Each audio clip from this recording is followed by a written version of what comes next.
இட்லி தோசையே கொடுத்தாலும் அதுக்கு தொட்டுக்கிற சாம்பார் சட்னி மட்டும் கொஞ்சம் டேஸ்டா இருந்துட்டா போதுங்க, சளிப்பே தட்டாம சாப்பிட்டு முடிச்சிடலாம். இன்னைக்கு டிஃபன் சாம்பார் எப்படி பண்றதுன்னு பார்க்கலாம். மீந்துச்சுன்னா நீங்க சாதத்தை கூட வச்சுக்கலாங்க. வாங்க எப்படி செய்யுதுன்னு பார்த்துடலாம். வேலையும் ரொம்பவே சிம்பிள் தான். அதுக்கு ஒரு குக்கர்ல 1/4 கப் துவரம் பருப்பு, 1/4 கப் பாசி பருப்பு, 15 சின்ன வெங்காயம், ஒரு பெரிய தக்காளி, உங்ககிட்ட என்ன காய்கறி இருக்கோ அதை சேர்த்துக்கோங்க. நான் மஞ்சள் பூசணிக்காவும் கேரட் பீன்ஸ் எடுத்திருக்கேன். இதுக்கு கொஞ்சமா மஞ்சள்தூள், தேவையான அளவு உப்பு, 1/4 ஸ்பூன் பெருங்காயத்தூள் சேர்த்துட்டு முழுகிற அளவுக்கு தண்ணி ஊத்தி 5 விசில் வச்சு நல்லா குழைய வேக வச்சு எடுத்துக்கோங்க. இப்போ ஒரு தாளிப்பு கடாயில எண்ணெய் சேர்த்துட்டு 1/4 ஸ்பூன் கடுகு உளுந்து, அரை வெங்காயம் சேர்த்துட்டு கருவேப்பிலை சேர்த்துட்டு ஒரு காஞ்ச மிளகாய் சேர்த்துட்டு நல்லா வதக்கி விட்டுருங்க.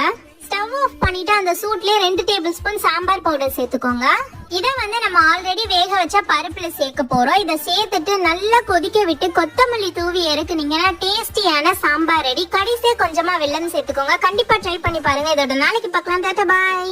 எம்டி சால்னா நிறைய பேர் செஞ்சு பார்த்துட்டு ரொம்பவே நல்லா இருக்குன்னு சொல்லியிருந்தீங்க. இன்னைக்கு நம்ம காய்கறி சேர்த்து சால்னா எப்படி செய்யுதுன்னு பார்க்கலாம். இது பரோட்டாக்கு மட்டும் இல்ல, இட்லி, தோசை, சப்பாத்தி, பூரிக்கும் டேஸ்ட் அருமையா இருக்கும். எப்படி செய்யுதுன்னு பார்த்துடலாமா?